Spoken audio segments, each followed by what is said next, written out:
अयोध्या लुप्त हुई थी, ये हाँ। शब्द ये हुई थी। अयोध्या। उसके बाद अयोध्या को वापस लाया गया था ढूंढ करके। तो किसने अयोध्या को गायब किया था? तो यवनों ने गायब किया था, अयोध्या को तोड़ दिया था, पूरा फोड़ दिया था। लोग कहते हैं कि नहीं ये तो मिथ था। अरे भाई मिथ था तो सब उसके पीछे क्यों पड़े हुए थे? कहते हैं ना लोग कि अयोध्या थी ही नहीं, ये तो काल्पनिक है। अगर मिथ भी था तो काफी प्राचीन मिथ है। नहीं नहीं भाई ऐसा कैसा मिथ है कि भाई ऑल ओवर द नया नहीं वर्ल्ड है। आपके पीछे पड़े हुए हैं लोग? मतलब आप पहले कहिए कि ये है ही नहीं, उसके बाद बोलिए उसको अटैक अयोध्या पे किया था। हमला हो रहा है बार बार। अयोध्या नाम क्यों पड़ा? अयुद्ध, जिसे आप युद्ध से जीत न सकें, जो अनअसाइलेबल हो, जिसे आप अटैक न कर सकें, जिसे आप कॉन्कर न कर सकें, जिसे आप लड़ के नहीं जीत सकें। अरे भाई ऐसा क्या था अयोध्या में? वाल्मीकि रामायण में जिक्र आता है जी। लंका बड़ा साम्राज्य है कि महाकौशल बड़ा साम्राज्य है? महाकौशल इतना बड़ा नहीं है, नहीं है ना। कौशल सबसे बड़ा है। मानवों के लिए कौशल सबसे बड़ा है, क्योंकि मनु जो है वो मानवेंद्र कहे गए हैं, मानवेंद्र। तो मानव इंद्र से बनता है मानवेंद्र। उसका क्या मतलब है? जो मानवों में इंद्र है, मानवों में श्रेष्ठ हो। who is the king amongst all? अच्छा। Who is Indra? Indra is the prime minister or the president of the gods, देवताओं के राजा। देवताओं के राजा। तो ह्यूमंस में जो राजा है वो मनु है। तो वो जो काम उन्होंने किया ह्यूमंस को बचाने का, वो राम जी ने भी फिर से वापस किया ह्यूमंस को बचाने अच्छा, का। वो उस तरह देखा जाए। उस तरह से देखा जाता है। सीता पर आपने एक अध्याय लिखा है मेरा ख्याल है, जी जिसमें आपने इस बहस पर कुछ विचार देने की कोशिश हाँ, की क्योंकि मुझे बहुत लोग पूछते थे। कि वो स्वर्ण मृग मांग रही थी, हाँ, तो वो क्यों मांग रही थी? क्यों मांग रही थी? तो देखिए, अगर आप पढ़ेंगे वाल्मीकि रामायण, तो लोग मुझे कहते थे कि वो उसको खाना चाहती थी, उनको भूख लगी थी, वो प्रेग्नेंट थी तभी उन्होंने मांगा था। मैंने बोला हे भगवान, ऐसा कुछ नहीं था, ऐसा कुछ भी नहीं लिखा हुआ है। तो वो उन्होंने खुद कहा है कि उनको क्यों चाहिए। वो कहती हैं मैं इसके साथ क्रीड़ा करूंगी। क्रीड़ा का मतलब मैं इसके साथ खेलूंगी। ये वाल्मीकि रामायण कहते हैं। हाँ हाँ हाँ हाँ, मैंने ये लिखा है, ये श्लोक भी लिखा है कि वो कह रही हैं कि मैं इसके साथ खेलूंगी, इसने मेरा मन चुरा लिया है। वाल्मीकि रामायण में लिखा है कि अगर आप बिना रेस्ट के घोड़ों को दौड़ा करके ले जाते हैं तो आपको 3 दिन लगते हैं घोड़ों से जनकपुर से अयोध्या आने में, और अगर आप रेस्ट करके गए तो आपको 4 डेज लगेंगे। ठीक है, आप मतलब यूर बैरली, तो जब शादी हुई थी 8-8 घंटे की नींद 3 बार तो एक दिन लग गया। तो जब शादी हुई थी, जब शादी का वो न्योता भेजा गया था दशरथ जी को, तो वो वैसा ही पूरा वर्णन है। अच्छा, फिर वहां से आप लेकर के कितनी नदियों को पार करते हैं, फिर वहां से नीचे आप चित्रकूट कैसे जाते हैं, फिर और मोटा माटी मिलती तो है। हर साल हम दिवाली मनाते हैं। जहाँ सब घट रहा है वो कैसा था? वो कैसा था भाई? हम हर साल दिवाली मनाते हैं। हम कहते हैं हर साल लोगों ने दीपों से अपने घरों को जलाए थे, हम अयोध्या वासियों को कॉपी कर रहे हैं। प्रश्न है कि भाई दिए लगे तो कहाँ लगे थे उनके घर? अयोध्या कैसी थी? वहाँ जो मार्ग से आए, कैसे आए, पैदल आए, हाथी पे आए, ऐसे आए, रोड। अच्छा, अब इसमें रोड्स का भी बहुत अच्छा वर्णन है। वहाँ पे नित्य ही अयोध्या के सड़कों पे नित्य जल छिड़का जाता था, और उस पे फूल डाले जाते थे। और जब उनका राज्याभिषेक होने वाला था, तब दशरथ जी ने चंदन मिश्रित पानी छिड़काया था। अच्छा, तो खुशबू हो, सुवासित सड़कें। यस। भारतीय इतिहास में कई पवित्र नगरों का जिक्र है, कई पवित्र पुरियों का जिक्र है, और जब भी हम मानचित्र खोलते हैं हिंदुस्तान का, तो एक नगर है जो साफ साफ दिखाई पड़ता है, और जिसे देखकर बहुत सारे लोग श्रद्धावश अपना सिर भी झुका लेते हैं, बहुत सारे लोग शोध करने निकल पड़ते हैं, बहुत सारे लोग धार्मिक ग्रंथों की शरण लेते हैं, और ये नगरी है अयोध्या की। अयोध्या का इतिहास बहुत पुराना है, विवाद भी बहुत पुराना है, लेकिन आज विवाद पर बात नहीं, इतिहास की होगी। इतिहास जानना इसलिए भी ज़रूरी है इस शहर का, क्योंकि बहुत सारे लोगों की नज़र में इसे फिर से एक्सप्लोर किया जा रहा है। और अयोध्या में अब जिस तरह का मंदिर बन रहा है और वहाँ आसपास लगातार विकास कार्य हो रहे हैं, तो बहुत सारे लोगों की उत्सुकता जागी है कि पुरानी कुछ किताबें खोली जाएं, हो सके तो पुराण भी खोले जाएं, और ढूंढा जाए कि इतिहास में अयोध्या कहाँ कहाँ है, कहाँ कहाँ इसका जिक्र किस किस तरह रहा है। बहुत शानदार गेस्ट है हमारे साथ आज, नीना राय इनका नाम है। पुणे में आप पैदा हुई, दिल्ली में आप पढ़ी, और इनके पिताजी क्योंकि डिप्लोमेट थे, तो शुरू से ही आपका विदेश में भी काफ़ी रहना हुआ। इनफैक्ट मैं पढ़ रहा था आपके बारे में, 10 साल बाद आपका हिंदुस्तान आना हुआ। इससे पहले कई तरह के पेशे आपने परस्यू किए और कमाल है, इतने सारे काम एक आदमी कैसे अपनी पूरी ज़िंदगी में करता है। आप मॉडल भी थीं, आप एक इंटरनेशनल एयरलाइंस के साथ भी जुड़ी रहीं और हाल-फिलहाल तो मेरा ख़्याल है कई साल हो गए अब संस्कृत का अध्ययन करते हुए और भारतीय नीति शास्त्र, पुराण, जाने क्या-क्या अभी आप पढ़ रही हैं और उसका सबूत है ये एक किताब सुंदर सी और जो अंग्रेज़ी में है अमेज़िंग अयोध्या के नाम से और हिंदी में है अद्भुत अयोध्या।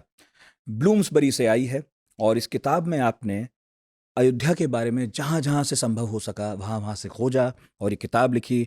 कुछ सुंदर चित्र हैं इसमें और मैप्स हैं और कोशिश हुई है भरपूर कि इसे वो भी पढ़ें जिन्हें धार्मिक रूप से आस्था है और वो भी पढ़ें जो इतिहास समझना चाहते हैं। तो आपका बहुत-बहुत स्वागत है नीना जी। धन्यवाद। तो कुछ सवाल तो मैं लिख के लाया हूँ लेकिन जी। ये बाद में। जी। पहला सवाल ये हुँ। कि कुछ लोग अयोध्या को एक काल्पनिक नगर मानते हैं हाँ, हाँ। और कुछ मानते हैं कि वो थी और उसका एक लंबा इतिहास रहा। हुँ, हुँ। उसमें राजा रहे, युद्ध होते रहे, हुँ। राम वहाँ पैदा हुए और बाद में भी उसका जी। इतिहास था। जी। आपने जो ये खोजा, पढ़ा, निकाला, हुँ। थोड़ा बताइए आपकी नज़र में अयोध्या का इंट्रोडक्शन क्या है? सबसे पहले मैं बोलना चाहूँगी मेरे पिताजी सिर्फ़ एक डिप्लोमैट नहीं हुँ, थे, वो आर्मी ऑफ़िसर थे एंड इन्फेंट्री में थे तो मैं उनके साथ बहुत रही हुँ, एंड क्योंकि मैं मिलिट्री में थी और मिलिट्री में क्या डिज़ाइन होता है, कैसे सिटीज़ को बनाते हुँ, हैं, कैसे डिफेंस मैकेनिज़्म्स को सेट करते हैं to protect its um, people, वो मैंने वहाँ से भी सीखा है। हुँ, सो आई अंडरस्टूड। सो जब मैं अयोध्या के बारे में पढ़ रही थी, ये मेरे लिए बहुत ही आसान था अंडरस्टैंड करना कि क्षत्रिय कैसे सोचते हैं, हुँ, कैसे प्रोटेक्ट करते हैं, कैसे सिटीज़ बनती हैं। हुँ, पहली बात तो ये है। दूसरी बात, मैंने क्या सोचा, तो जब मैंने पढ़ना शुरू किया था हुँ, तो मैंने ये नहीं सोचा था कि मैं अमेजिंग अयोध्या या अद्भुत अयोध्या नामक एक किताब लिखूंगी। मैंने अपने रुचि के लिए पढ़ा था। हुँ, मैंने अपने इष्टों के लिए पढ़ा था।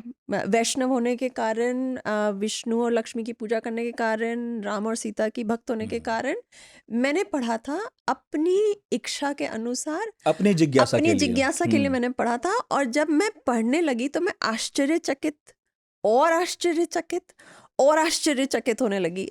मुझे लगा मैं ये पढ़ क्या रही हूँ? मुझे लगा कि इसमें ऐसा लिखा है। हुँ, देखिए क्या होता है कि आज आपने पैंट और जीन्स पहना है, हुँ, तो अगर आप पैंट और जीन्स पहनेंगे तो क्या जीन्स सिर्फ हम यहीं पहन रहे हैं? और जगहों पे भी लोग जीन्स पहन रहे हैं। अमेरिका में पहन रहे हैं, यूरोप में पहन रहे हैं, जापान में हुँ, पहन रहे हैं, हुँ, इंडिया में पहन रहे हैं।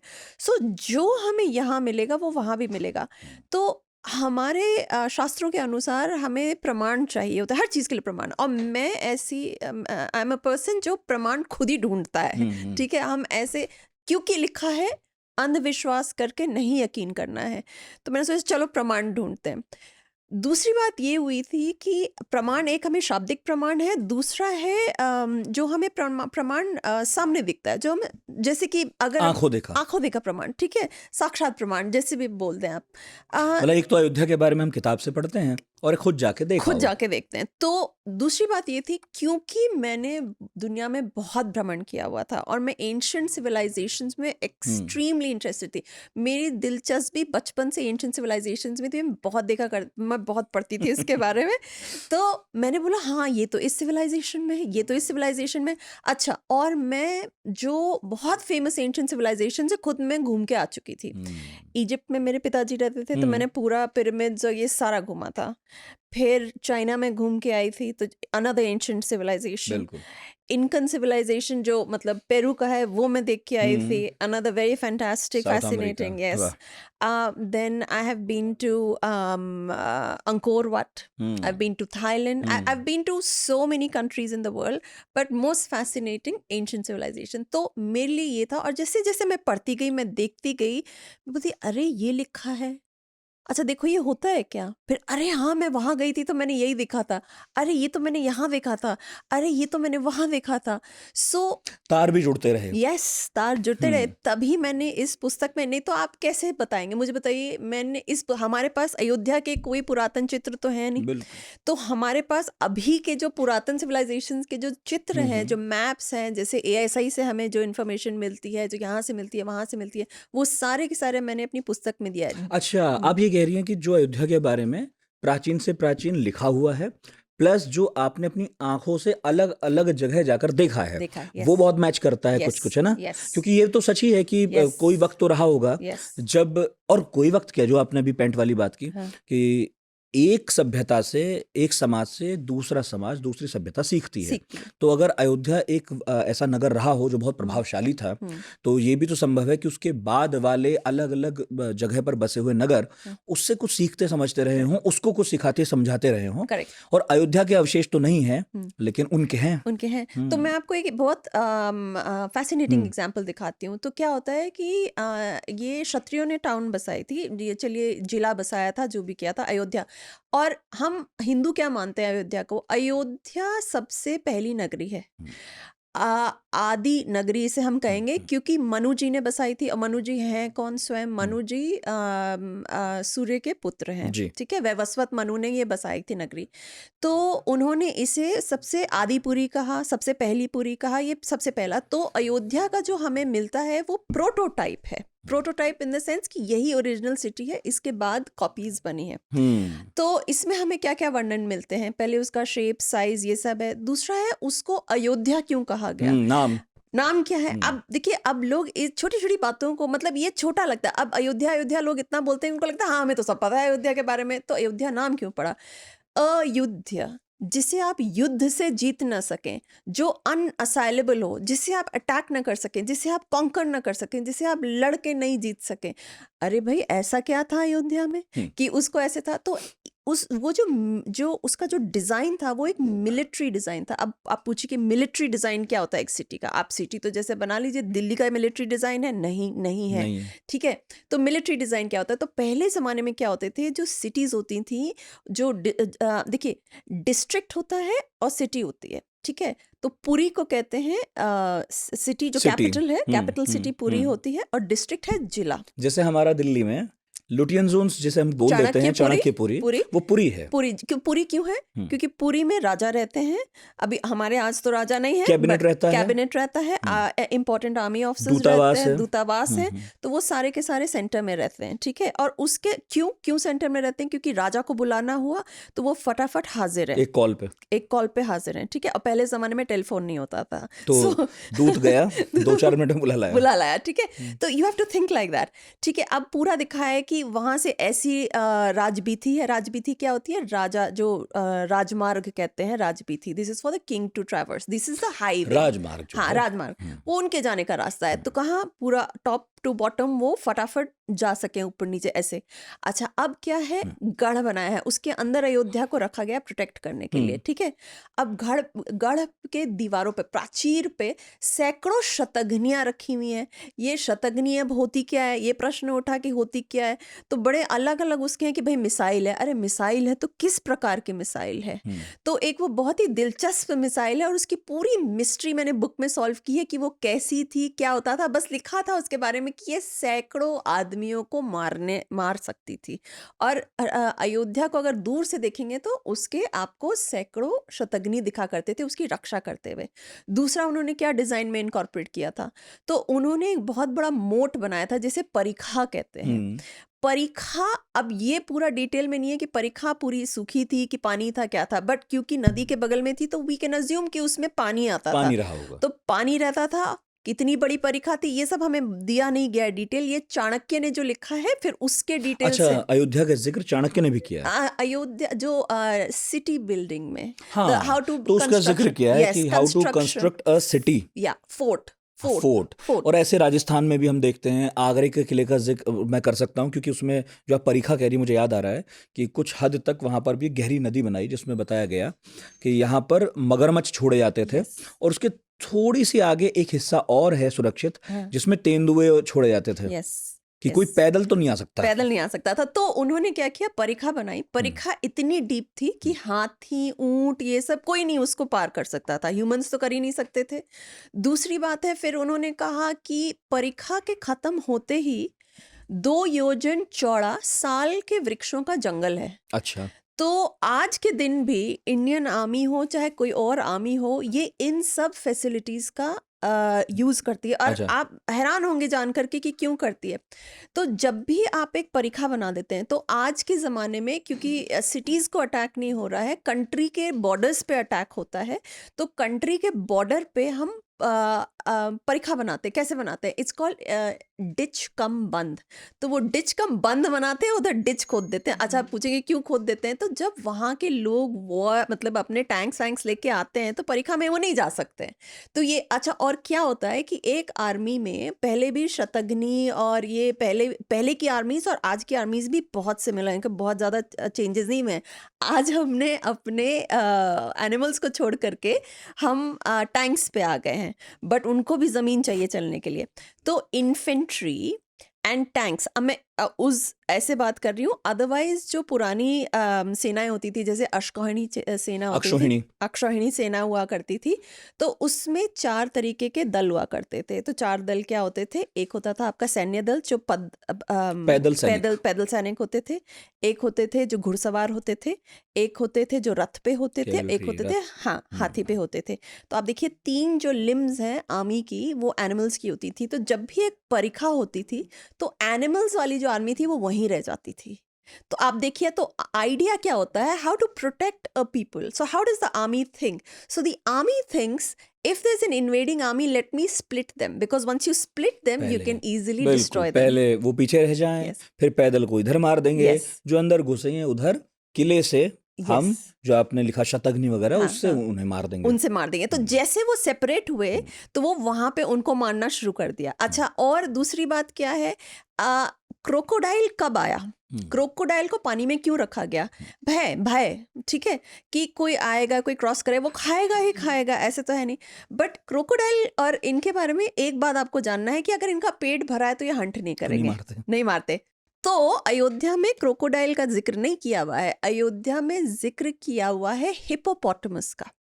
अब मैंने सोचा, अब ये हिपोपोटामस कैसे ये हुआ? सब जिक्र कहाँ है, कहाँ पढ़ सकते हैं? वाल्मीकि, मैंने लिखा है। हाँ, बताते चलिए। अब मैंने लिखा है, तो आपको अगर लगता है कि इसमें नहीं लिखा, ये सारा लिखा है। डेफिनेटली लिखा है, इसके पीछे आपने Yes. संदर्भ सूची भी दी है। Yes. लेकिन सुनने वालों के लिए थोड़ा और आसान रहे और ज्यादा पढ़ने का मन हो, तो आप कह रही हैं कि वाल्मीकि रामायण में इस अयोध्या का जिक्र है, जो आपने कहा, जो रणनीतिक तौर पर Yes. सोचकर बसाई गई थी। बहुत, इसीलिए इसे अयोध्या कहा गया था। जीता नहीं जा सकता। जीता नहीं जा सकता, क्योंकि आप देखिए, आज हमारे पूरी दुनिया में इतने देश हैं, इतनी विकसित आर्मीज हो गई हैं, बट मैं आपको कह रही हूँ, जब ये बहुत पुरातन काल में था।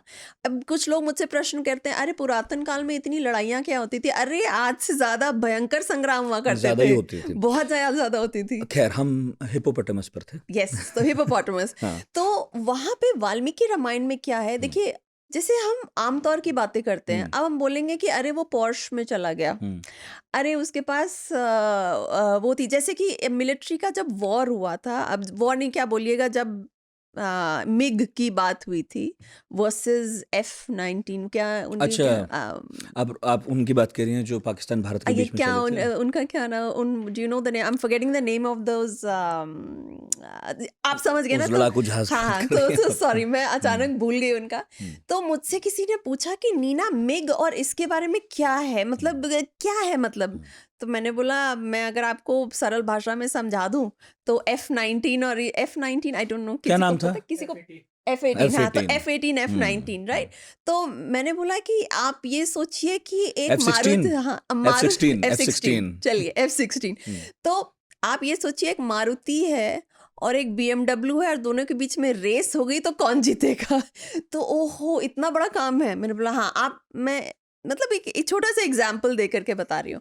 तो एक बस जिक्र किया हुआ है कि अयोध्या में इंपोर्ट किए जाते थे 3 प्रकार के घोड़े और एक दरियाई घोड़ा। अब अच्छा, दरियाई घोड़ा, ये भी लिखा है ये भी इसमें? लिखा है, बड़ा माइन्यूट लिखा है, बहुत माइन्यूटली, और सारे जानवर लिखे हैं, हर किसी के पास कौन सा जानवर था, क्या क्या था, अच्छा। सारा लिखा हुआ है। अब पता प्रॉब्लम क्या हो रही है? हाँ। लोग ज्यादातर, प्रॉब्लम भी क्या, आप देखिए रामचरितमानस 15वीं-16वीं शताब्दी के बाद बहुत अभी ज्यादा प्रचलित हुई, लोगों ने Yes. पढ़ना शुरू किया, Yes, क्योंकि वो खूबसूरत काव्य है। तो ज्यादातर लोग अपना जो रेफरेंस लेते हैं अयोध्या का, राम का, सीता का, उस पूरी कहानी का, वो लेते हैं रामचरितमानस से। लेकिन वाल्मीकि रामायण इस मामले में ज्यादा माइन्यूट डिटेल्स देती बहुत है, माइन्यूट डिटेल्स देती जो है। आप कह रही हैं कि किसके पास क्या क्या जानवर थे। यस, जैसे बताइए कुछ। उसमें लिखा है तो बस एक लिखा, मैं आपको पहले कंप्लीट कर देती हूँ। बस लिखा है कि भाई हिपोपोटामस आता था, तो मैं हैरान रह गई। मैंने बोला ये हिपोपोटामस किस कार्य के लिए है? तो मैंने बोला घोड़े पे आप ये कर सकते हैं, घोड़ा ये है, क्षत्रियों के लिए घोड़ा बहुत इंपॉर्टेंट है, ये हाथी। है वो है, हाँ ये तो मैं समझ गई। तो हिपोपोटामस किया, तो मैंने ढूंढना शुरू किया। मैंने देखा पहले देख तो लूँ हिपोपोटामस इंडिया में होता था कि नहीं, तो मैंने रिसर्च किया भाई, तो निकला कि भाई हाँ उसके रुइंस मिले हैं। अच्छा, तो दरियाई घोड़ा हमारे यहाँ रहा दरियाई है। घोड़ा था, वो भी 15,000 साल पहले। हम्म, तो कहाँ था भाई? तो वो नर्मदा के उसमें पाया गया है। अच्छा, नर्मदा कहाँ पड़ता है? नर्मदा के रिवर बैंक्स पे जहाँ पे मिला है, तो वो कहाँ पड़ता है? वो महाकोशल में पड़ता है।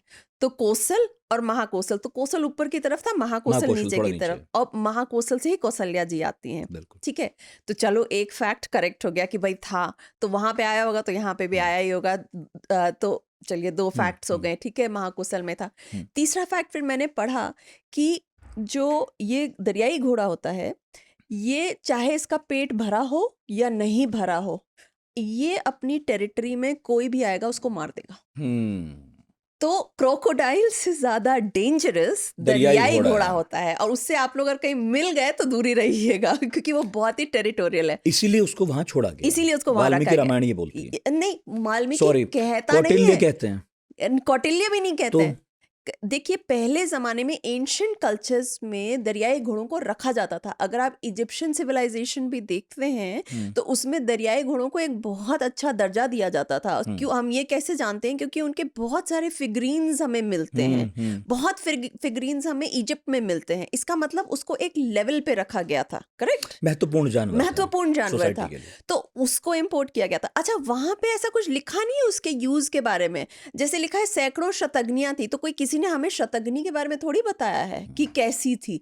वो सोचते हैं, अगर किसी ने बोला आप जीन्स पहन के घूम रहे हैं तो आप जीन्स पहन के घूम रहे हैं। अब हम थोड़ी उसका डिस्क्रिप्शन देंगे कि भाई आपने काले रंग की पहनी थी, उसमें स्टिच ऐसा तो था। शतग्नि का डिटेल नहीं कुछ नहीं, तो कोई डिटेल नहीं दिया गया, क्योंकि वो उस समय की व्याख्या कर रहे हैं। तो वो इस निटी ग्रिटी में नहीं जाते हैं। उनके लिए नॉर्मल चीज है, ये हमारे लिए नहीं है, उनके लिए ये नॉर्मल चीज है। तो वो क्या फायदे थे, ये मेरे पे था कि मैं रिसर्च करके लोगों को समझाऊं कि क्यों था, क्यों रहा होगा, और क्या हमें उसके अवशेष मिलते हैं, क्या प्रूफ है। तो जो भी मैंने श्लोक निकाल के दिखाए हैं, जो भी एक्सप्लेन किया है, उसको मैंने ऑल ओवर द वर्ल्ड से या इंडिया से प्रूव करके बताया कि ये ऐसा था, ऐसा था, ऐसा सही है। जानवरों की बात कर रहे थे हम, किसके पास पालतू जानवर भी थे अयोध्या में? पालतू जानवर थे। पालतू जानवरों में से घोड़ा होता था, हाथी होता था, और गाय हुआ करती थी। और ये बड़े जानवरों में से है। तो कहा गया है कि अयोध्या के हर अयोध्यावासी के पास एक गैया थी और एक घोड़ा था। अब आप पूछेंगे गैया और घोड़ा क्यों? तो गैया इसलिए क्योंकि पोषण मिलता है गैया से, ठीक है, उसकी अपनी पूरी इकोनॉमी है। और आपको पता है ये धार्मिक उसके हिसाब से सब गाय तब भी पालते जरूरी थे, है, तभी गौपालन। गैया को हम गैया नहीं मानते हैं, परिवार के एक सदस्य इसलिए एक तो होगी ही। हाँ, बिल्कुल ऐसा जैसे आजकल लोगों ने कुत्ते रखने शुरू किए। I know. तो एक समय ये था कि गाय तो होनी चाहिए घर में, होनी चाहिए। Yes yes. दूसरा घोड़ा क्यों? क्योंकि अगर आपको डिस्टेंस ट्रैवल करना है तो आपको घोड़ा चाहिए, जैसे कार है, ठीक है। तो देखिए, जो अमीर संपन्न घर के लोग होते थे वो हाथी रखते थे, ठीक है, सारे उनके पास। जैसे कि राम जी के पास एक पर्सनल उनका एलिफेंट था, मृत्युंजय नामक एक एलिफेंट था, तो वो उनका रहता था, अपने उनके उसमें रहता था। अच्छा, दूसरा, रॉयल फैमिलीज एक और चीज करती थी। जो रॉयल फैमिलीज थे, जो पैलेसेस थे, वो और तरह तरह के जानवर पालते थे।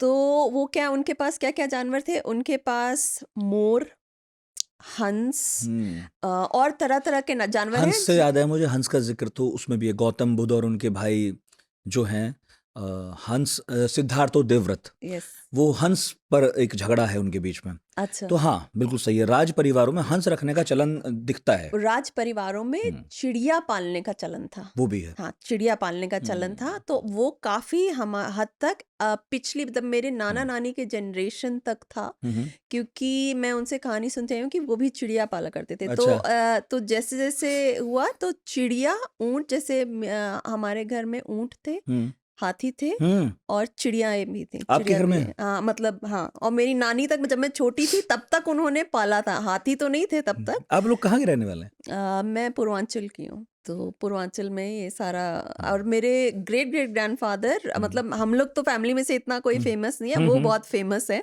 उनका पूरा विकिपीडिया पेज बताइए वगैरह। बताइए बताइए। हरि नारायण सिंह, जमींदार हरि नारायण सिंह, उनका नाम था मल बाबू। तो वो बहुत बड़े पहलवान थे। पहलवान मतलब ऐसे नहीं कि उनका पेशा था पहलवानी, बट उनका मतलब ही वाज अ हॉबीइस्ट। हॉबीइस्ट मतलब है कि हॉबी की तरह करते थे।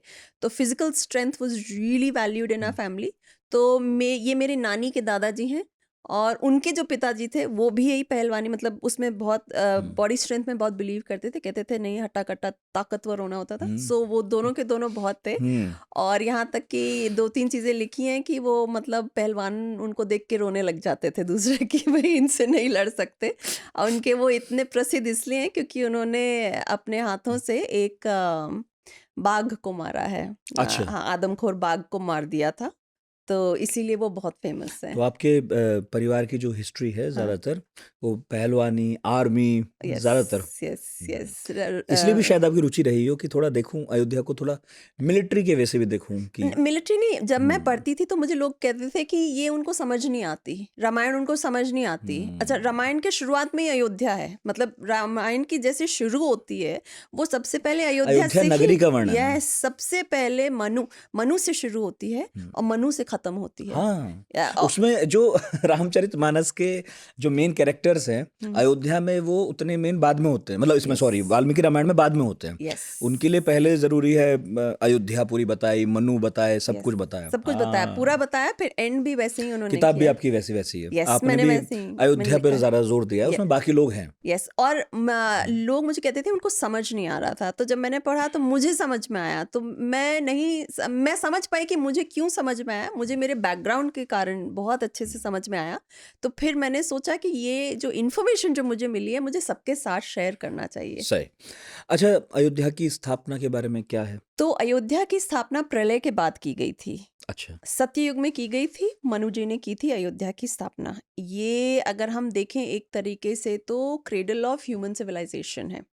मनु कौन, ह्यूमन सिविलाइजेशन मैंने क्यों कहा, क्योंकि अलग अलग भी लोग कहते हैं कि अलग अलग भी थे। देखिए हाँ। पहले क्या होता था, असुर थे, राक्षस थे, वानर थे, रींछ थे, तरह तरह के लोग थे। आजकल के लोग कहते हैं कि नहीं ये सब कुछ नहीं होता था, पर होता था।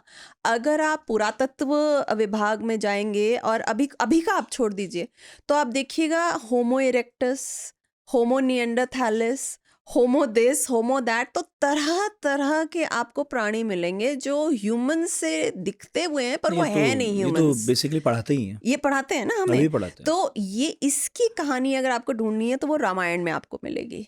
रामायण काल में ये सारे एक साथ चला करते थे, यहाँ तक कि रामायण में जब पुत्रेष्टि ये जो यज्ञ करते हैं, तो उस समय इंद्र कहते हैं कि हम जो हैं तरह तरह के ये वानर और ये सब को भी हम लाएंगे अर्थ पे, ताकि राम के साथ ये लड़ सकें राक्षसों को खत्म करने में, रावण को खत्म करने के लिए, और उसके बाद ये लुप्त हो जाएंगे। आपकी किताब में ना कुछ फंडे बड़े अच्छे क्लियर किए गए हैं। बहुत, मतलब देखिए, कोई माने कि ये कल्पना है या कोई माने ये हकीकत है, वो तो उस पर है। लेकिन अगर कल्पना भी है तो उसे भी समझने का अपना एक मजा है। जैसे मैं देखता था कि शेक्सपियर का नाटक पढ़ा लोगों ने, लेकिन उसमें लंबी मीमांसा है, विश्लेषण है। ऐसे ही मुझे लगता है कि अगर कोई रामायण पढ़ रहा है तो उसकी मीमांसा विश्लेषण बहुत दिलचस्प है। जैसे आपने इसमें एक चीज क्लियर की, और मैं चाहता था लोगों को क्लियर हो कभी ना कभी। इंद्र कोई व्यक्ति नहीं है, इंद्र तो गद्दी है, एक पद है ना। इसी तरह मैंने पढ़ा एक बार कि रावण भी लंका की गद्दी है, उस पर बैठने वाले अलग अलग लोग रावण कहलाए। ऐसा मैं एक जगह पढ़ रहा था। मतलब आपने और भी चीजें उसमें क्लियर की हैं। मैं अभी भी आपके लिए क्लियर कर देती हूँ। हाँ। देखिए, प्रेसिडेंट और प्राइम मिनिस्टर क्या है, आर दे पीपल और दे गद्दीज? सही, गद्दी पद है। जनरल क्या है ना, बट अब आप इस कुर्सी से उड़ जाएंगे तो क्या हम इस कुर्सी को प्राइम मिनिस्टर, जनरल, प्रेसिडेंट बोलेंगे? नहीं, मैं होस्ट हूँ। हाँ, आप होस्ट हैं, ठीक है। मेरे बाद जितने भी इस पे बैठकर बात करेंगे वो होस्ट हैं, ठीक है। तो देखिए कौन ये टाइटल है, ठीक है, दिस इज अ टाइटल। तो टाइटल क्या क्या है, ठीक है, इंद्र एक टाइटल है और मनु एक टाइटल है, मनु भी टाइटल है। तो अभी हमारे वैवस्वत मनु है जो 7वें मनु है। जो पहले मनु थे वो स्वयंभू मनु थे, उनकी पत्नी शतरूपा थी। अच्छा, मैं पूछ रहा हूँ क्लैरिटी के लिए कि ये हमारे यहाँ कहा जाता है कि बार बार प्रलय आती है ना, और उसके बाद फिर मनुष्यता दोबारा शुरू होती है, हम्म। लोग पैदा होते हैं और बढ़ते हैं, फिर आबादी बढ़ती है। Correct. तो जो भी पहला है जहाँ से शुरू होती है उसे हम मनु कह रहे हैं, हम्म। ऐसा है? Progenitor of the human race. हम्म। मनु कौन? मनु मनु के बच्चे कौन होते हैं? मानव मानव। प्रथम मनु, मनु से निकला है मानव। वही। संस्कृत में जो पुत्र हो या जिसका हो तो ऊ से जो एंड होता है उसका आव लग जाता है, जैसे मनु से मानव, धनु से दानव, दानव, यदु से यादव, यादव। रघु से राघव। ठीक है, बिल्कुल, बिल्कुल। क्लियर। तो मनु जो है वो टाइटल था। मनु कौन है? जो progenitor of the human race. Progenitor of the human race मतलब लुप्त हो गई, अब उसको वापस करने के लिए वापस। कौन आया? तो मनु आया। तो जो आया वो मनु। मनु कहलाया, उसको टाइटल, सो उनको क्राउन दिया गया। सही, ठीक है, he was crowned, Manu was crowned. सही। तो और ये हम कैसे जानते हैं कि मनु को एक क्राउन था? क्योंकि लिखा है वाल्मीकि रामायण में कि ब्रह्मा जी ने खुद निर्माण किया था एक बहुत ही सुंदर किरीट का। मैंने एक पिक्चर भी दी है इसमें, उस मैंने मुकुट की पिक्चर दी है, जो मौली करके एक मुकुट है उसकी पिक्चर दी है। हाँ, मैंने देखी। तो बट वो दूसरा किरीट का शेप दूसरा होता है। किरीट ऐसे लंबा गोल सा ऊपर की तरफ ऐसे करके पॉइंटेड होता ऐसा है, पिरामिड की तरह जाता है। पिरामिडियल होता है, थोड़ा सा लंबा होता है, हम्म। पूरा मणियों से रत्न जड़ा जड़ित हुआ, है। रत्न जड़ित, सुंदर सुसज्जित। ठीक है, तो वो ब्रह्मा जी ने मनु को दिया था। और वो ही जब राम जी बैठते हैं अपने पट्टाभिषेक पे, तो वो ही उनको दिया जाता है। और लिखा है वाल्मीकि रामायण में एक बहुत ही पुराना क्राउन उनको दिया गया था। मतलब हमारे वाल्मीकि रामायण कितनी पुरानी है और उनका आप सोचिए फिर कितना पुराना है। तो मैंने आपको एक्सप्लेन किया कि मनु एक जैसे प्राइम मिनिस्टर, सही है। प्रेसिडेंट। तो मनु ने इस अयोध्या को स्थापित किया यस, है। और वो इतनी ही पुरानी है। मतलब हाँ। प्रलय के बाद से जब शुरू हुई तो जो सबसे लेटेस्ट प्रलय है, हाँ, जो लास्ट प्रलय हाँ। लेटेस्ट नहीं, अभी बहुत लाखों साल हो चुके हैं नहीं, इसको। हाँ, तो एक्चुअली आपने जो उसमें लिखा है किताब में, और जी। वो तो खैर बहुत जगह जिक्र है कि कैसे युग बदलते हैं, जी। है ना। सतयुग है, द्वापर है, त्रेता है, कलयुग है, और जी। फिर 4 युगों का एक मनवंतर है। जी। प्रलय आती है, फिर होता है 71 महायुग आते हैं। एक युग में 4, फिर ऐसे 71 आएंगे, फिर वो महायुग हो जाएंगे। 4 युग का एक महायुग है, हाँ, ऐसा ना? 4 युग का एक महायुग है, फिर ऐसे 71 आएंगे। वो बहुत लंबा है एक्चुअली। ये हमें ना कैलकुलेशन में नहीं घुसना है। मैं आपको सीधी बात बताऊं तो पर ये मैं कैलकुलेशन की इंटरेस्टिंग बात बताऊं। हाँ, बताइए। मैंने बाबरनामा जब पढ़ी थी, हाँ तो उसमें मैं बात कर रहा था किसी से। जी। बाबरनामा में बाबर ने बात लिखी है, जब वो कैलकुलेट कर रहे हैं ना, इतने हाथी, इतने घोड़े, तो वो एक हद के बाद बाहर बता नहीं पा रहा है। तो मैंने किसी से पूछा जिन्होंने बाबरनामा में बहुत काम किया, तो उन्होंने कहा कि ये समृद्धि का प्रतीक है हिंदुस्तान की। यस। क्योंकि गणना जो है अरब में या और भी जगह पर, मिडिल ईस्ट में आप जाएं, तो बहुत ज़्यादा करने की आवश्यकता थी नहीं, क्योंकि साधन कम थे। तो उन्होंने अपनी सुविधा अपने हिसाब से गणना की। हिंदुस्तान में जब आप युगों की और मनवंतर की और इतनी शंख और ये सब करते हैं, वो ये भी दिखाता है कई बार कि आपके यहाँ गणित कितना आगे गया था और आपके यहाँ गणना करने के लिए चीजें थी भी। बस ऐसी बीच में मैंने ज्ञान दे दिया। आप बताइए। गणित निकला है ज्योतिष से। हाँ, बिल्कुल बिल्कुल। तो गणित तो फिर ज्योतिष के हिसाब से, और फिर आप वैसे ही देखिएगा कि कैसे हम एक बहुत बड़े डेसिमल को आमी में अक्षौहिणी कह देते थे। हाँ। तो अक्षौहिणी में कितने लाखों फिर उसे आप तोड़िए। हाँ, उसको। और ज्योतिष से फिर खगोल जुड़ता है। यस। और अब कितनी सारी ऐसे, जो आप अभी हम पॉडकास्ट से पहले बात कर रहे थे, अलग अलग सभ्यताएं हुई जिनके बारे में किताबें बताती हैं। कितनी सभ्यताएं ऐसी हैं जो खगोल विद्या में भयानक काम कर चुकी हैं। अभी हम धीरे धीरे उस पर बढ़ रहे हैं। मतलब हमने शायद जो कबीले हैं, जो पुरानी जनजातियां हैं, आदिवासी हैं, अलग अलग कॉन्टिनेंट्स पर रहने वाले, उनसे बात ही नहीं की। आदिवासी ये हैं आदिवासी। बिल्कुल। आदिवासी का मतलब है जो आदिकाल में है, तो वहाँ के अयोध्यावासी आदिवासी हैं। हाँ, आदि से यही आ रहे हैं। तो जंगलों में रहने वाले और ये लोग जो आदिवासी रहे, नागर आदिवासी हैं। तो नगर में रहे। हाँ, तो नगर में रहने वाले को नागर कहते हैं, विच इम्प्लाइज सोफिस्टिकेटेड। और वहीं से शब्द आया है नागरिक। तो किस नगर के? वो नागरिक। तो सोफिस्टिकेटेड को जो नगर में रहता है वो ज्यादा सोफिस्टिकेटेड होता है, तो आजकल उसका मतलब होता है नागर। तो आप जो अयोध्या का जो मंदिर बन रहा है वो नागर शैली में बन रहा है।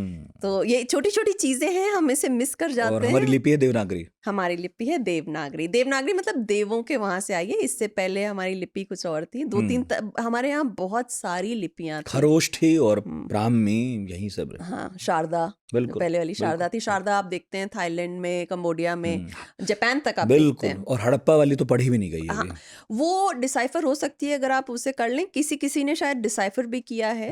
अगर मेरे पास बहुत टाइम होता तो मैं वो भी डिसाइफर करती, बट मैं अभी तक है नहीं। मैं तो आपको क्यों दे रहा हूँ कि हाँ, चूंकि आपका ये एंशियंट सिविलाइजेशन में बहुत सा- रुचि है, ये, तो हम तो अपनी जिज्ञासा के लिए कह रहे हैं हाँ। कि आपको काम पे लगा रहा हूँ मतलब। उससे उससे पहले बहुत और काम है, जैसे विमान। विमान क्या है, जैसे हाँ अयोध्या में पूरा वर्णन है विमानों का, बिल्कुल। कि वहाँ के घर विमानों जैसे एक थे। विमान पुराण भी हाँ है ना, हाँ उपलब्ध भी है, और वो हाँ तो उस पर बड़ा काम हो रहा है। हालांकि कुछ का कहना है कि ये बहुत बाद में लिखा गया, कुछ का कहना है भले लिखा बाद में गया लेकिन ये था बहुत पहले से।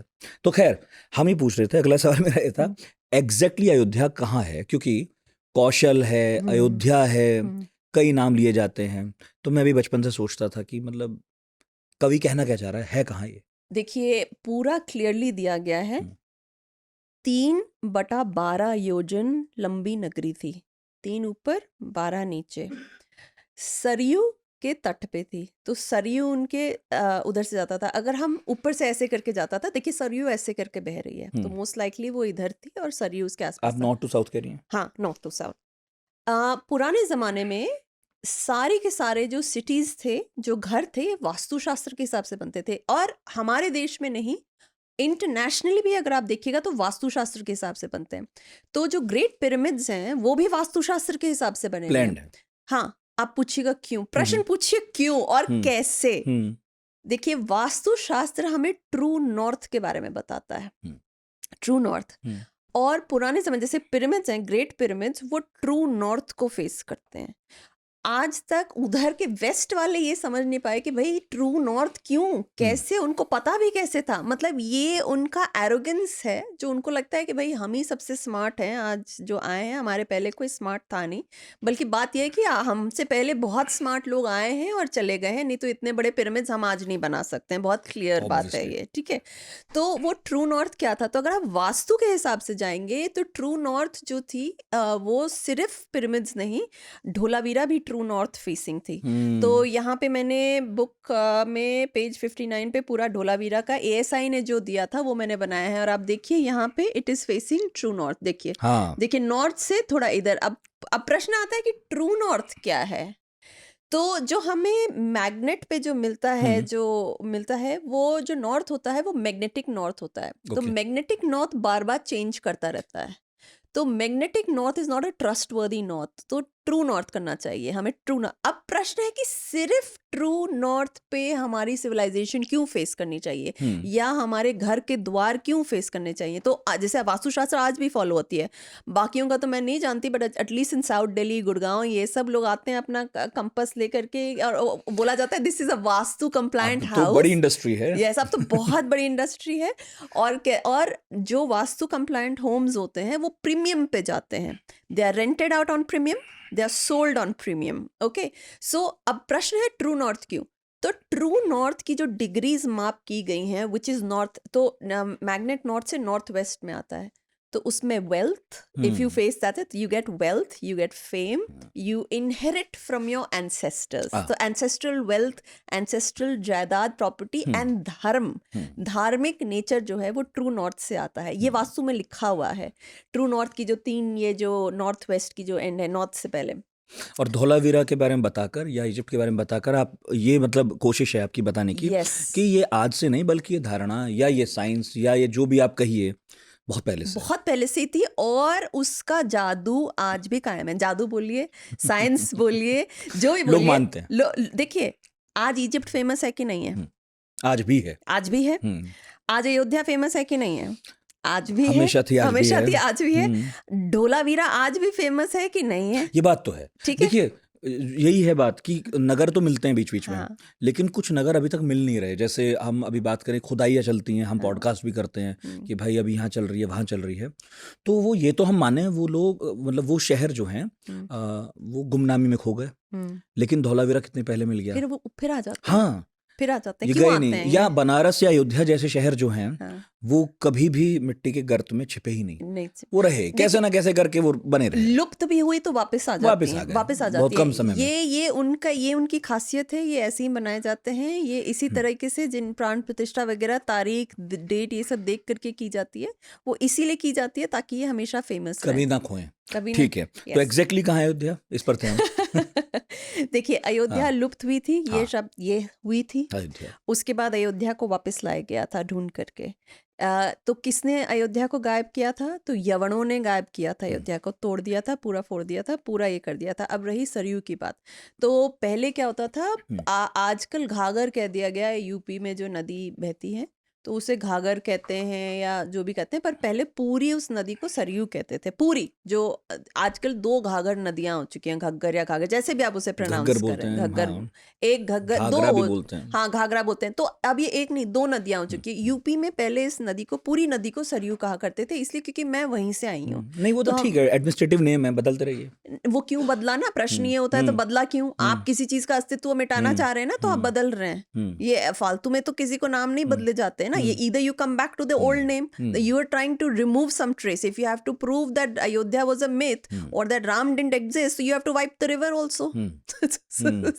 सो you see everything has a geography बदलो, चलो ज्योग्राफी, ये यस, तो वो नाम बदल देंगे, ऐसे कर देंगे, ठीक है। तो देखिए क्या वो सिटी थी? तो अगर हम वाल्मीकि रामायण से लेते हैं कि अयोध्या कहाँ थी, तो वही सरयू के तट पे थी, सरयू वहां से बहती थी। दूसरा, अगर हम दूसरे पुरातन उससे लेते हैं तो वो एग्जैक्टली वही थी। और कोर्ट में जाकर के हमारे स्वामी जी ने तो कह दिया था, जो गए थे, तो उन्होंने क्लियरली कहा था कि ये ऐसे ऐसे हमें प्रूफ मिले हुए हैं।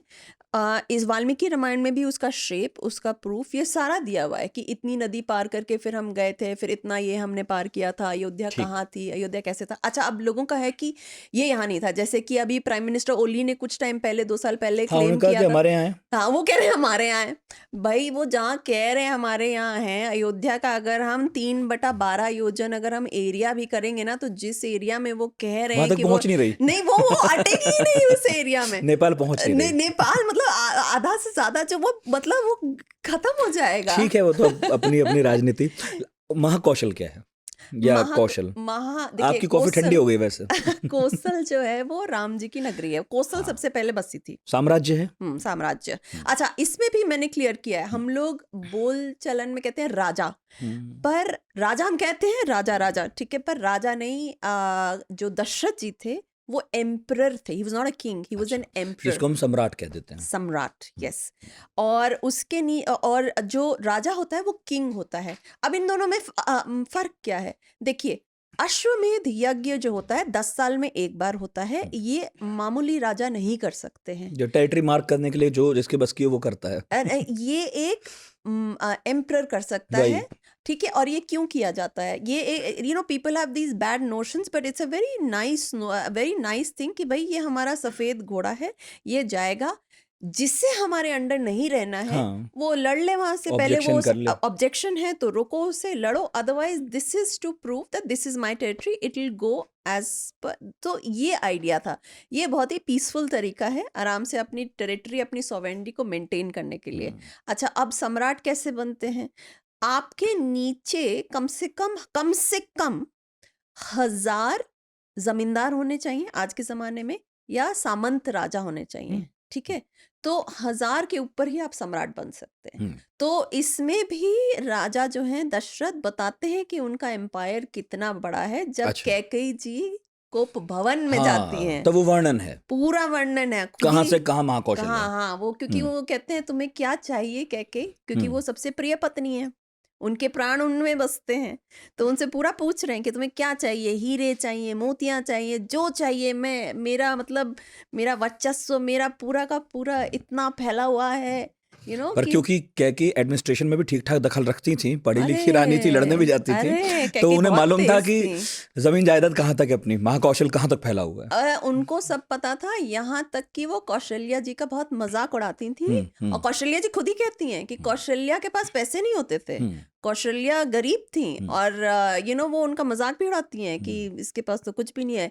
तो कैकई जो थी वो बहुत ही मतलब she was very smart, she was and कहते हैं ना जैसे कि alpha female and alpha male, so she was the. अब देखिए, अब alpha female and alpha male एक थोड़ा गलत इसका नेगेटिव उस समय टर्म है। बदलता है, हाँ, शब्दों के मायने बदलते शब्दों के हैं। मायने, पर मैं ये कह रही हूँ कि वो थी सही, असली महारानी। सही। अब आबादी आबादी बहुत भरी हुई थी।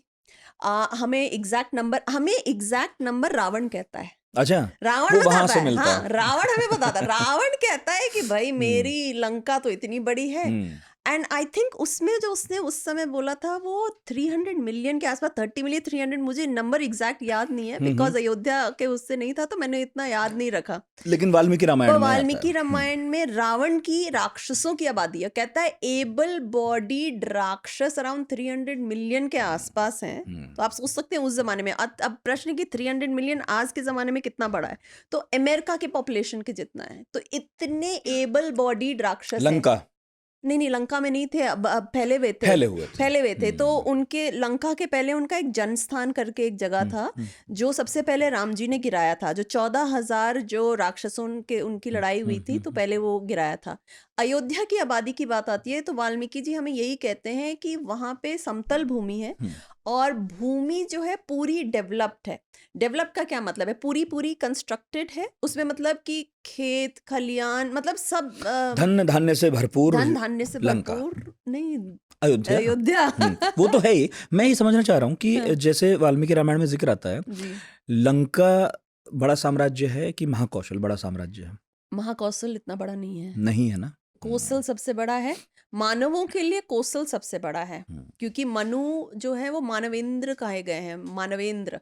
तो मानव इंद्र से बनता है मानवेंद्र। उसका क्या मतलब है? जो मानवों में इंद्र है, मानवों में श्रेष्ठ हो।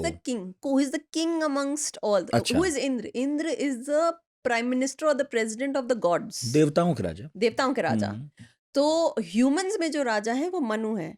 तो वो जो काम उन्होंने किया ह्यूमंस को बचाने का, वो राम जी ने भी फिर से वापस किया ह्यूमंस को बचाने अच्छा, का। वो उस तरह देखा जाए। उस तरह से देखा जाता है, क्योंकि राक्षस जो थे वो ह्यूमंस को क्योंकि अपने टेरिटरी से बाहर आ रहे थे बार बार, उसमें जिक्र है ही। नहीं खाते थे हम। हाँ, वही जिक्र है कि वो लेने ही इसलिए जाते हैं राम को कि वो यज्ञ जो है, हवन जो है, उन्हें नष्ट कर रहे हैं उन्हें, और लगातार आश्रमों पर हमले हो रहे हैं। तो एक टेरिटरी तो और मार्क थी कि आप उधर रहो। साधुओं को खा जाते थे। तो मानवों का उस जमाने में बहुत बुरा हाल हुआ करता था। तो वो ये हम इसलिए जानते हैं क्योंकि जब दशरथ जी गए थे युद्ध में इंद्र को सपोर्ट करने के लिए, तो देव असुर देव संग्राम कहते हैं इसे। तो उसमें दिन में ये संग्राम किया करते थे असुरों के अगेंस्ट, और रात में जब ये सोने आते थे, अपने दंडकारण्य में होता था ये सब, तो वहां रात में राक्षस इनको अपने अपने बिस्तरों से खींच करके ले जाते थे और खा जाते थे, मार डालते थे इनको। तो राक्षस used to prey on us. तो हमारी तो काफी बुरी दुर्दशा थी। और ऐसे ही बहुत ही मतलब खराब परिस्थितियों में कैकेयी जी ने दशरथ जी को पहले बचाया असुरों से, फिर उन्होंने बचाया राक्षसों से। तो इसीलिए उनको 2 वर दिए कि 2 बार उनकी जान बचाई गई थी।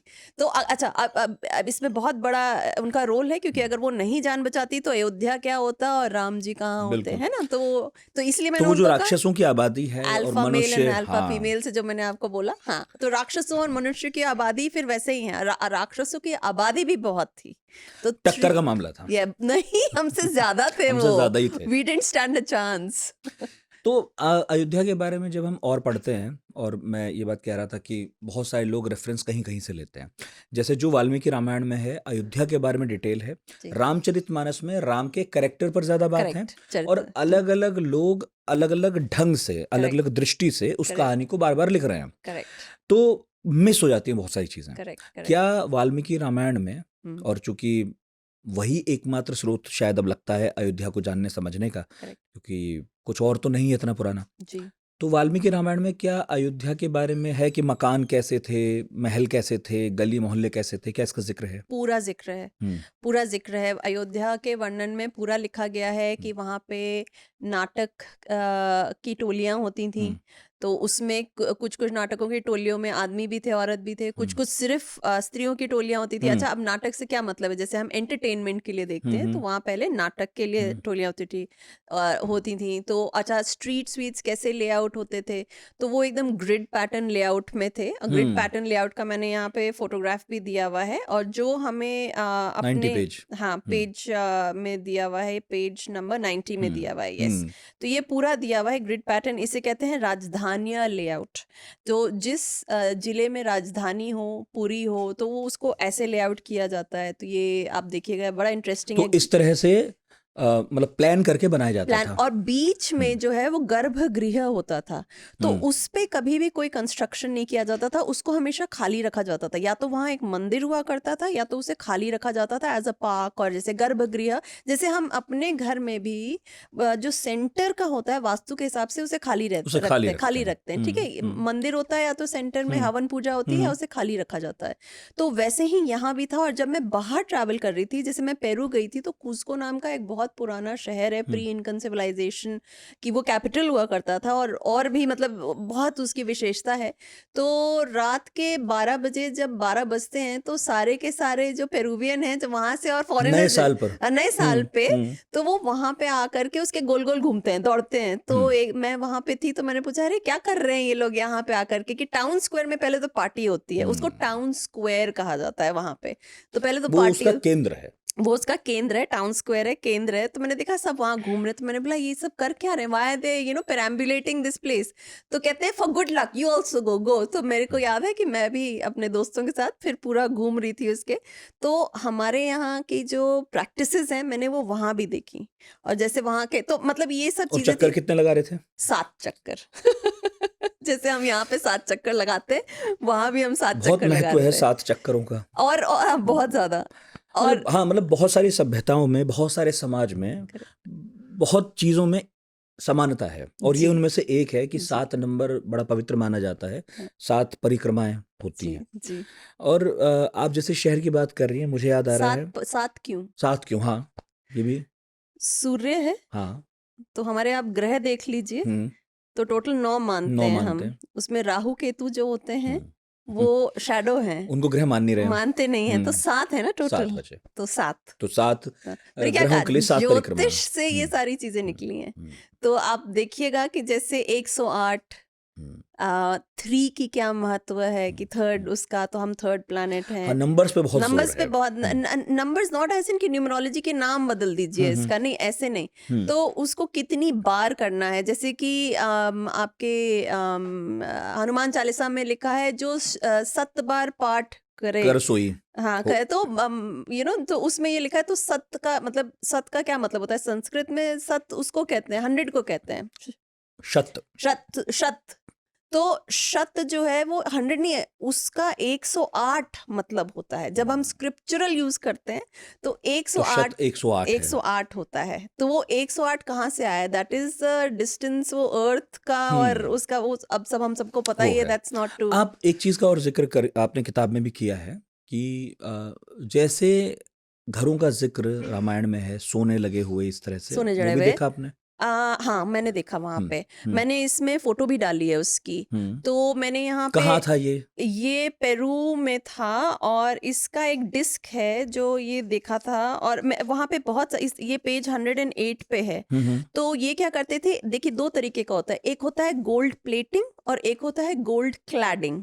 गोल्ड क्लैडिंग में क्या करते हैं, ये सोने की पर देखिए गोल्ड प्लेटिंग होता है, जैसे ज्वेलरी, जैसे ये घड़ी है गोल्ड प्लेटेड है, इस पे हम चढ़ा देते हैं, सोने का पानी चढ़ाया है। पानी चढ़ाया हुआ है। दूसरा है परत।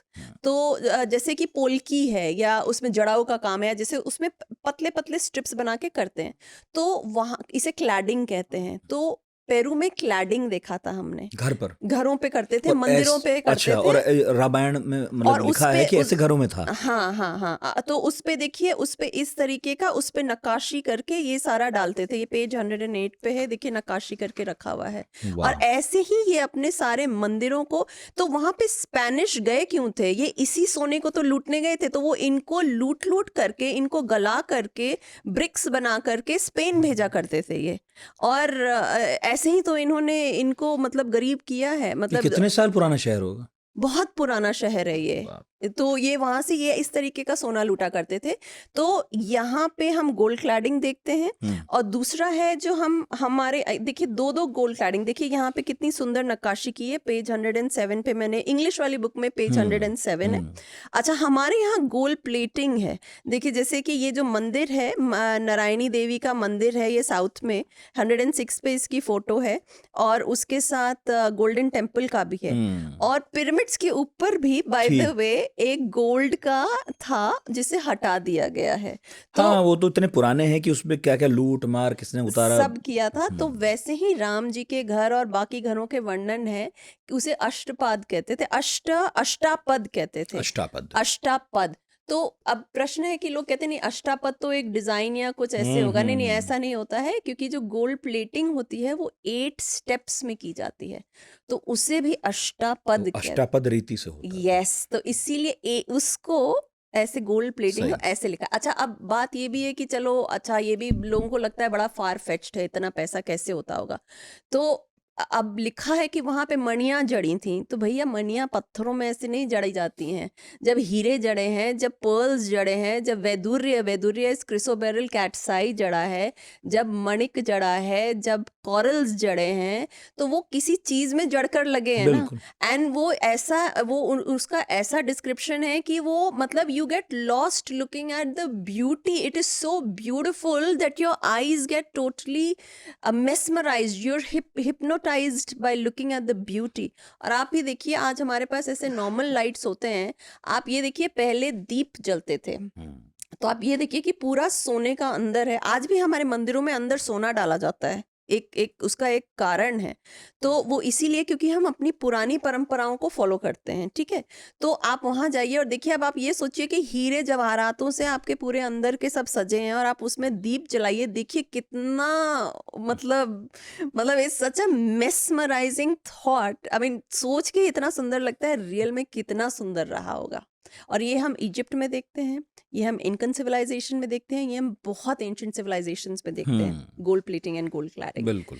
और पॉपुलेशंस पूरी भरी हुई थी, मतलब पूरा भरा हुआ था। Everything was to the T, totally constructed and developed because there was no place to, मतलब there was no empty slot left. तो वहाँ बड़े बड़े आम्र के मैंगो के फार्म्स थे या मैंगो के बगीचे थे, बहुत सारे बगीचे थे। वहाँ फार्मिंग होती थी, चावल, गुड़हन, अलग अलग टाइप का जो गुड़हन, आई थिंक गुड़हन कहते हैं उस चावल को, जो बो करके लगाई जाती है। तो वहाँ फार्मिंग हुआ करती थी। वहाँ बहुत तरह के औजार बनते थे, बहुत तरह के शिल्प शास्त्र थे, वास्तु शास्त्र थे। वहाँ सारी चीज़ें खुद ही बनाई जाती थी, कुछ इम्पोर्ट नहीं होता था। आई डोंट थिंक सो वहाँ पे कुछ इम्पोर्ट होता था apart from horses. Ayodhya, Sita पर आपने एक अध्याय लिखा है मेरा ख्याल है, जी जिसमें आपने इस बहस पर कुछ विचार देने की कोशिश हाँ, की क्योंकि मुझे बहुत लोग पूछते कि थे। वो स्वर्ण मृग मांग रही थी, हाँ, तो वो क्यों मांग रही थी? क्यों मांग रही थी? तो देखिए, अगर आप पढ़ेंगे वाल्मीकि रामायण, तो लोग मुझे कहते थे कि वो उसको खाना चाहती थी, उनको भूख लगी थी, वो प्रेग्नेंट थी तभी उन्होंने मांगा था। मैंने बोला हे भगवान, ऐसा कुछ नहीं था, ऐसा कुछ भी नहीं लिखा हुआ है। तो वो उन्होंने खुद कहा है कि उनको क्यों चाहिए। वो कहती हैं मैं इसके साथ क्रीड़ा करूंगी, क्रीड़ा का मतलब मैं इसके साथ खेलूंगी। ये वाल्मीकि रामायण कहती है। हाँ हाँ हाँ हाँ, मैंने ये लिखा है, ये श्लोक भी लिखा है कि वो कह रही हैं कि मैं इसके साथ खेलूंगी, इसने मेरा मन चुरा लिया है, मुझे ये चाहिए। क्यों? क्योंकि वो इतना फैसिनेटिंग है। She is never seen a deer like this. अच्छा, प्रश्न हो भी नहीं सकता था, हो भी नहीं सकता था, वो सोने का नहीं, वो सोने का नहीं था, वो फिर? 9 प्रकार का था। अच्छा, हाँ, वो बहुत ही कलरफुल था। उसको हम आसानी से कहने के लिए कह देते हैं कि वो सोने का था। उस पे एक गोल्डन ह्यू थी, बट उसमें बहुत सारे कलर्स थे। व्हाइट था, ब्लैक था, रेड था, ग्रीन था। तो उन्हें लगा अलग ही प्रजाति का हिरण है, अलग ही। और भाई इतने जंगल में अंदर है, हो भी सकता ही था। हाँ हाँ हाँ, आज भी कितनी सारी चिड़िया अचानक दिख जाती हैं, हाँ, और कि ये हमें तो पता ही नहीं पता ही कौन सी है। तो वो क्या कहती हैं कि हम इसको अपने पैलेस ले जाएंगे, और ये पैलेस में ये सबसे अच्छा हिरन रहेगा। हम्म, तो क्यों हिरन रहेगा? तो राम जी और सीता जी के पैलेस का वर्णन है कि वो वहां पे बहुत सारे हिरन पालते हाँ थे, which is different from other royal palaces, क्योंकि ये वर्णन हमें कैकेयी के पैलेस में नहीं मिलता है, हम्म, जो सबसे अच्छा पैलेस था, हम्म, क्योंकि she was hmm, the most favourite, सबसे प्यारी रानी थी सबसे प्यारी रानी थी, उनका सबसे सुंदर सम्राट था। की। हाँ, और कौशल्या जी के उसमें भी हमें ये नहीं मिलता है डिस्क्रिप्शन नहीं मिलता है। जी। तो कुछ सवाल हैं व्हाट्सएप पर आए, हमारे एक हाँ, ग्रुप है पढ़ाकू पूछिए। पार्टी, हाँ, काफी का जवाब दे दिया, कुछ रह हाँ, गए हो तो जोड़ लेंगे। हाँ, हाँ। वागीश ने पूछा है कि अयोध्या कब और किसने बसाई, पुरातत्व की दृष्टि से बताइए। देखिए, पुरातत्व के हमारे पास ये नहीं है, पुरातत्व तो पुरातत्व विभाग ही बता पाएगा, बट वाल्मीकि रामायण में मैंने जैसे आपको बताया, हम्म, मनु ने बसाई थी। और कब बसाई थी? तो सत्ययुग में बसी थी, जब भी आप सत्ययुग माने वो तब थी। तो basically the first humans came to Ayodhya as per the Hindus. और उन्होंने ये भी पूछा है कि कितने नामों से इसका उल्लेख मिलता है। वाल्मीकि रामायण में सिर्फ इसका उल्लेख अयोध्या से ही मिलता है, हम्म, इसको कोई और नगरी ये सब नहीं कहते हैं। ये जो दूसरे नाम हैं ये बाद में आए बाद हैं। में पढ़ते गए। यस। कोई भाषा है जिसके बारे में बताया गया कि क्या बोली जाती थी लोग आपस में? संस्कृत। संस्कृत है। संस्कृत बोलते थे। हम्म, और हिंदू धर्म को उस समय सनातन धर्म ही कहा जाता था। हम्म, और लोगों का है कि पहले जमाने में क्या मंदिर होते थे? तो हाँ, मंदिर होते थे। अयोध्या में मंदिरों के भी मंदिरों वर्णन का है, जिक्र है। मंदिरों का जिक्र है। फिर लोग कहते हैं कि क्या औरतें पूजा पाठ करती थी? क्या उनको अलाउड था? क्या वो पढ़ी लिखी थी? एकदम पढ़ी लिखी थी। वो सारे कामों में पढ़ी लिखी थी, डिपेंडिंग कि वो क्या करना चाहती थी। जैसे कि कैकेयी जी जो उसका थी तो वो हाँ, उनका तो उदाहरण है ही। युद्ध में थी, तो वो युद्ध की क्रियाएं जानती थी। हम्म, अब कौशल्या जी जो थी वो धार्मिक थी, तो हम्म, उनको धर्म की क्रियाएं पता थी। वो हवन कर रही होती हैं जब राम जी का अनाउंस होता है कि वो राजा बनेंगे, तो वो हवन कर रही हैं। ठीक है। तो वो पढ़ी लिखी थी, और वो सारे मतलब हिंदू रीति रिवाज या हिंदू धार्मिक कार्यों में उनको मानती थी और वो मान पढ़ाई लिखाई करते उस थे। तरह की। मंदिरों का वर्णन हम्म, था, सब पढ़े लिखे थे। ठीक है। हम्म। वो ये एक प्रश्न और है कि प्राचीन अयोध्या और वर्तमान जो अयोध्या है वो एक ही हैं, अलग अलग हैं?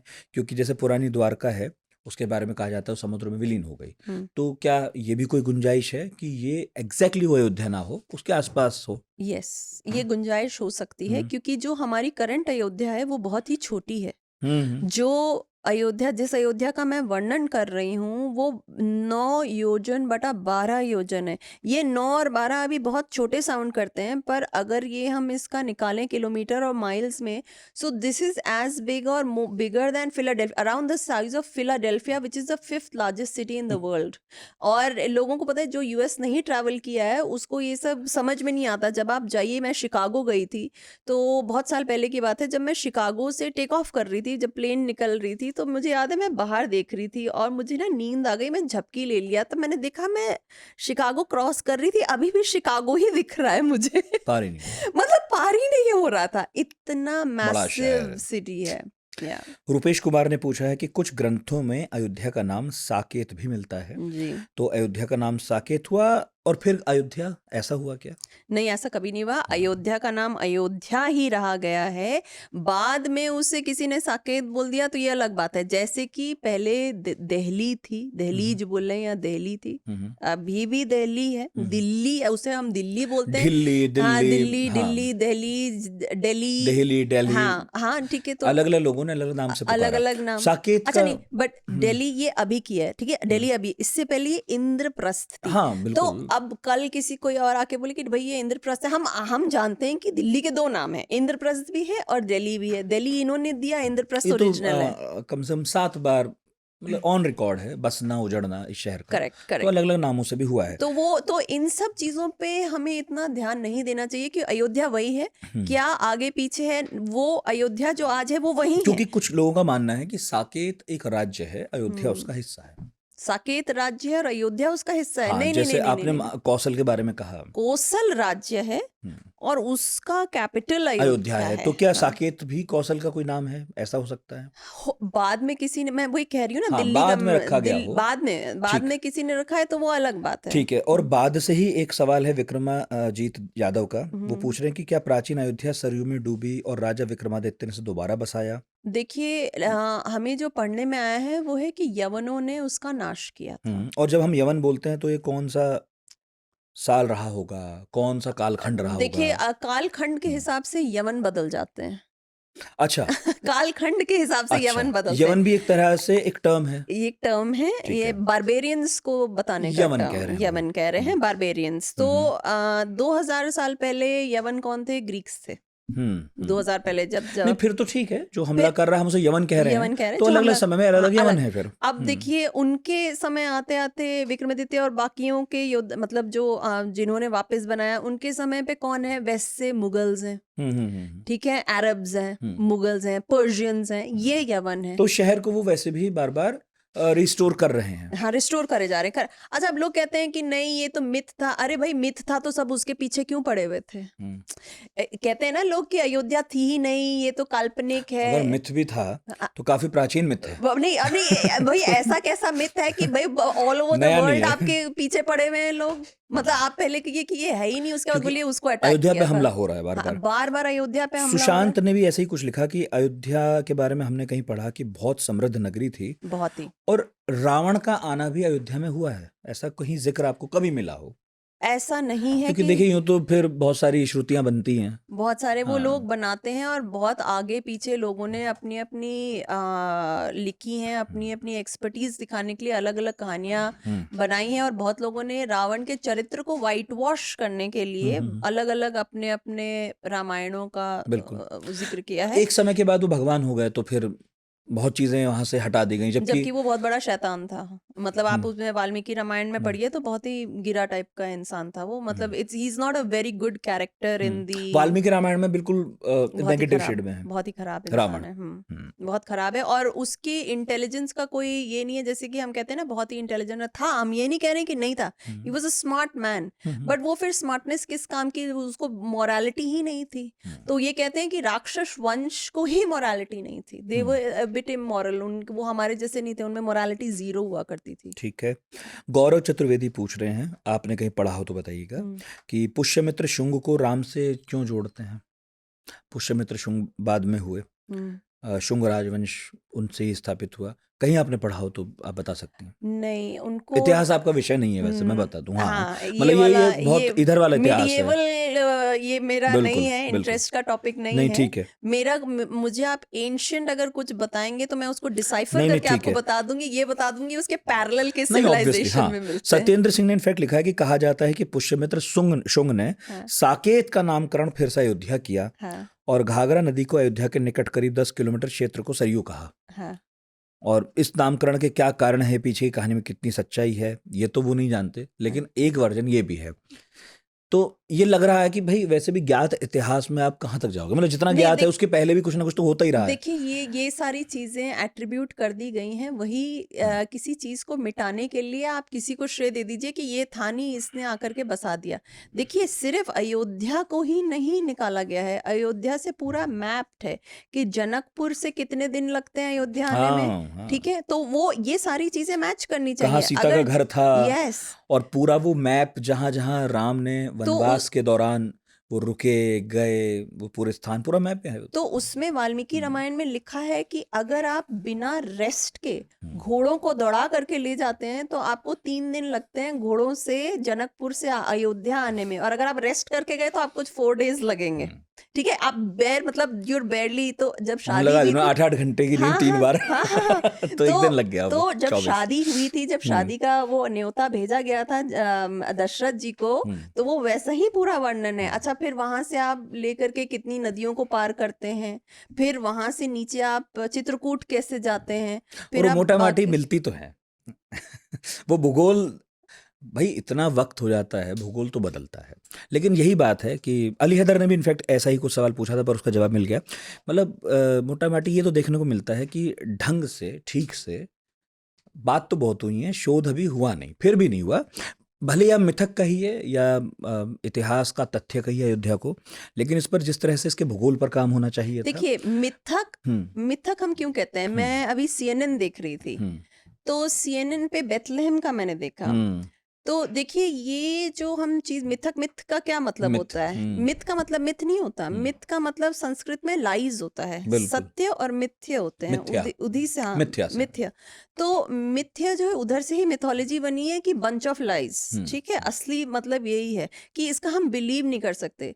तो ये पहले बोला किसने? हम तो इसे इतिहास, हिंदू तो इसे इतिहास मानते हैं, ये बोला किसने? ये अंग्रेजों ने आकर हाँ के बोला। बिल्कुल। अंग्रेजों ने क्यों तो ये बोला? शब्द गड़बड़ है, माइथोलॉजी। बहुत तो गड़बड़ है। मुझे नहीं शब्द से खास तो आपत्ति है। मैं बेथलेहम का एग्जाम्पल क्यों दे रही हूँ? जब बीबीसी CNN बेथलेहम के बारे में बोलते हैं तो वो ये नहीं कहते कि ये डाउट है, ये देखिए क्वेश्चन मार्क तो जीसस पे आ चुका है कि वो थे कि नहीं थे, पर वो ऐसे बोलते हैं कि Bethlehem undoubtedly is a spiritual city. It can be seen by the number of pilgrims that come there. Undoubtedly spiritual. What is the proof? The number of pilgrims. तो हम पागल हैं क्या? हम pilgrims नहीं हैं? मतलब सोच मतलब रहे हो? अगर वही सबूत है तो फिर सबूत ये हाँ, भी है। अगर वो सबूत है तो सबूत तो हमारा भी है, हमारे तो ग्रंथों में लिखा है, हमारे तो ये है। तो हम उसे मिथ्या मिथ्या क्यों कहते हैं? ये हमारा इतिहास है, हम कहीं अचानक से नहीं उठ के आ गए थे। नहीं, वो तो एक लंबी बहस है ही, और 2000 साल पुराना ईसा का इतिहास है। बस हाँ, और लेकिन तब भी वो पर्टिकुलर स्थान मिलने मुश्किल हैं, इतनी डॉक्यूमेंट्रीज हैं, शोध होते हैं, पर मैं यही कह रहा हूँ कि शोध की संख्या बढ़नी चाहिए, वो कहीं भी हो। देखिए अब हिंदू सिविलाइजेशन कम से कम 8000 इयर्स ओल्ड हो चुका है। जो ये लेटेस्ट जो सरस्वती वैली सिविलाइजेशन, अब पहले कह रहे थे हड़प्पा, अब हड़प्पा को सरस्वती कह रहे हैं, सिंधु अब सभ्यता। सरस्वती सिंधु सभ्यता कहिए उसे। तो वो अब 8000 साल पुरानी है। कहाँ 2000 साल के ईसा? नहीं, 8 तो मतलब वैसे होनी भी द चाहिए ही थी, करेंट क्योंकि सिविलाइजेशन। वैसे भी जो आधुनिक उसमें हम पढ़ रहे थे, तो वो यूं भी 3-4 हजार साल बन ही रहा था।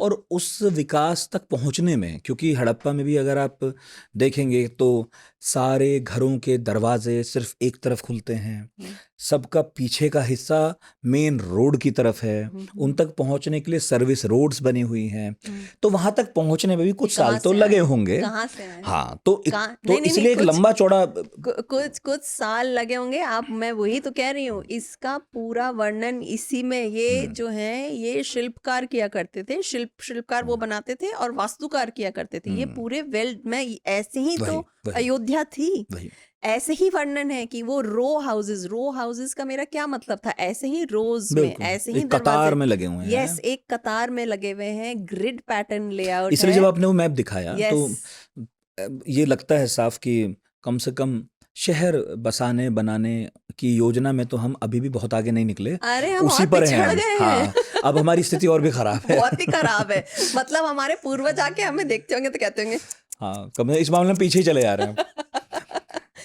बहुत बहुत शुक्रिया नीना राय, धन्यवाद। इतनी मेहनत से आपने किताब लिखी, इतनी सुंदर लिखी। अंग्रेजी में तो नहीं, मेरे पास तो हिंदी में आई थी। हिंदी में पढ़ना बड़ा सरल है सर, और मेरा ख्याल है आपका जोर अंग्रेजी में भी सरलता पर खूब रहा है। बहुत रहा है, ताकि मैं चाहती थी कि देखिए ये जो चीजें जो मैं पढ़ रही थी, वो वाल्मीकि के एक एक श्लोक पे आप PhD कर सकते हैं, टू बी वेरी ऑनेस्ट, क्योंकि ये एक ऐसा टाइम है जो लुप्त हो चुका है। त्रेता युग अब है नहीं, ये युग चला गया है, हम कलयुग में हैं।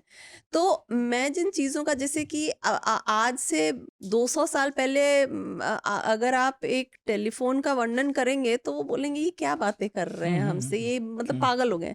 तो वैसे ही अगर हम पीछे की बातें जाएंगे तो हमारे मतलब समझ के बाहर है, पागल वाली बात। तो जब तक मैं इस पे गहन नहीं करती, मतलब अच्छी तरह से अंदर नहीं जाती, नहीं समझती, तो मैं दूसरों को भी नहीं समझा सकती थी।